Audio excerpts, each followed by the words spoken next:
Boa tarde, gente. Essa semana nós vamos dar início, né, aos nossos conteúdos exatos, né, que consta no nosso programa, né, de geografia, certo? E para começar, o nosso assunto é o povo brasileiro, né? Eu já trago aqui essa imagem que tem um monte de gente, um monte de rostinhos, né, de crianças aí, para vocês terem uma noção do quão miscigenado nós somos, né? O quão misturado a população brasileira é, certo? Né? Ela é bastante miscigenada, né? Isso é muita mistura. Isso ocorre em razão, né, dos diversos grupos humanos que acabaram chegando e aconteceu aqui no Brasil, né? São inúmeras raças que favorecem a formação do povo brasileiro. Os principais, tá? Eu vou dizer assim, nós temos três principais, né? Os índios, que aqui nós já estavam, aí vieram os europeus e, por fim, trouxeram os escravos, né? Os negros. Então, começou com esses três, né? Miscigenando. Obviamente que com o passar do tempo, a evolução, a colonização e tudo que vem aí de história para dentro, né? Aí veio outros imigrantes, tanto europeus quanto asiáticos. Vieram espanhóis, holandeses, eslavos, né? Vieram japoneses, coreanos. Então, acabou uma miscigenação muito intensa aqui no nosso país, tá? Vamos falar aí um pouquinho desses três primeiros grupos, tá? São os mais importantes. Olha, nós vamos ter os índios, os europeus e os negros, tá? Então, esses são os três grupos aí que nós vamos dar aí uma aprofundadazinha. Começando com os povos indígenas, né? Que antes do descobrimento do Brasil, antes de 1500, né? Já tinha índios no Brasil. Então, os índios já estavam aqui quando chegou os portugueses, né? E no território brasileiro, né?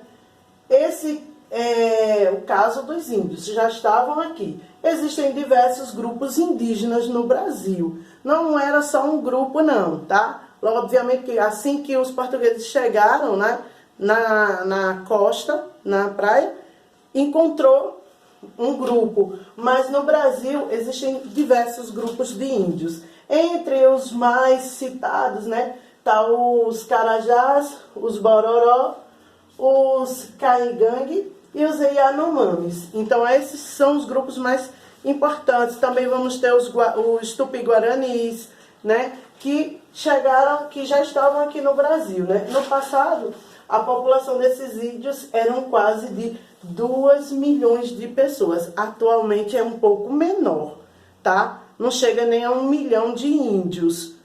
Atualmente é muito pouco. Isso significa que os índios sofreram bastante, né?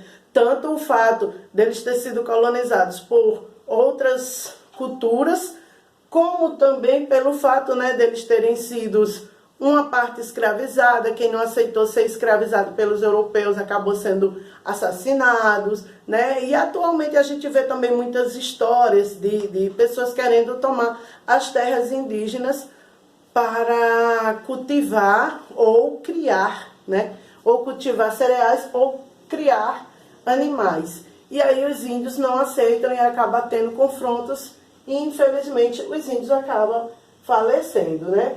Eu trouxe aqui para vocês verem essas imagens de índios, que é muito bonito de ver, né? Eles bem pintados, um índiozinho já aprendendo aqui, já que a sua cultura era de caça e pesca, né?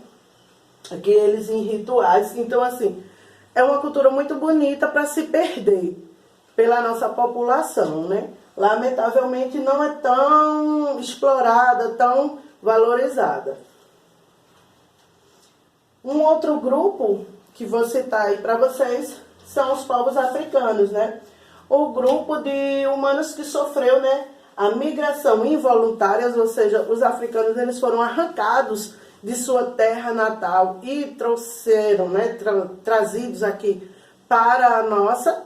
Então eles vieram à força, não foi de livre e espontânea vontade, né? foram capturados e trazidos, especialmente entre os séculos 6 e o século 9, né? Nesse período, desembarcaram no Brasil milhões de negros africanos, né? E vieram para o trabalho escravo, para trabalhar nas fazendas, nas lavouras de café, nas casas dos senhores de engenhos, tá? E na cana-de-açúcar. Então, assim, eles foram muito escravizados. Vieram realmente para o trabalho pesado. Eles não vieram para cá para passar férias. Eles vieram realmente para fazer um trabalho pesado, escravizados. E eles sofreram muito, muito mesmo.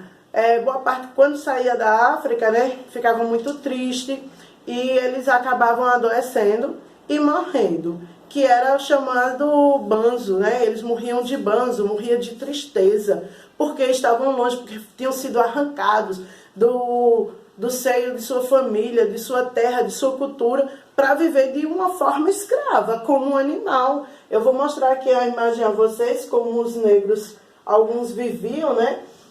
Você vê aqui eles acorrentados, eles eram acorrentados, eles estavam trabalhando, sempre tinha uma pessoa aqui fiscalizando eles, né, para ver se eles estavam fazendo o trabalho correto. Se não tivesse, eles apanhavam, eles eram aprisionados, então eles sofreram bastante. Mas também participaram da miscigenação de nossa população. Agora os imigrantes europeus, né, e também incluir aqui os asiáticos, né? Os primeiros europeus chegaram ao Brasil e foram os portugueses, né, que descobriram o Brasil. Eu até digo a vocês assim, antes dos portugueses, os espanhóis. Há indícios que os espanhóis chegaram primeiro no Brasil, só que com um detalhe, eles chegaram pela floresta amazônica. E quando chegaram, que depararam com aquela floresta imensa, árvores imensas, né? Os animais silvestres, eles tiveram medos. E por ter medo, eles voltaram, acabaram não explorando, não colonizando.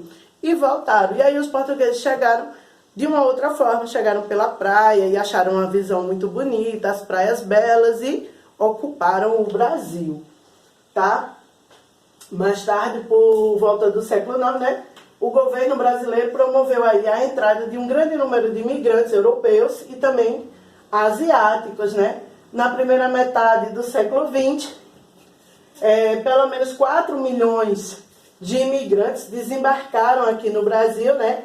Dentre os principais grupos estavam os portugueses, os espanhóis, italianos, alemãos, né? Em relação aos povos asiáticos, podemos destacar aí, né, os japoneses, os sírios, os libaneses e também os coreanos, os chineses. Então, há uma miscigenação muito grande, certo? Com relação a essa população. Aqui está a imagem, né? Eu trouxe aqui para vocês a imagem dos portugueses desembarcando aqui na costa brasileira, né? Para a nossa colonização, certo, gente?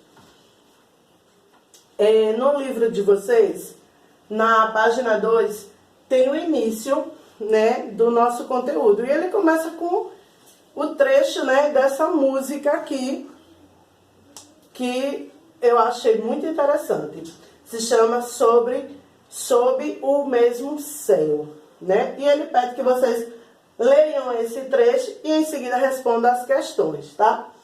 Ele diz assim: um sonho, uma nação, sobre o mesmo céu, meu coração, não tem fronteiras.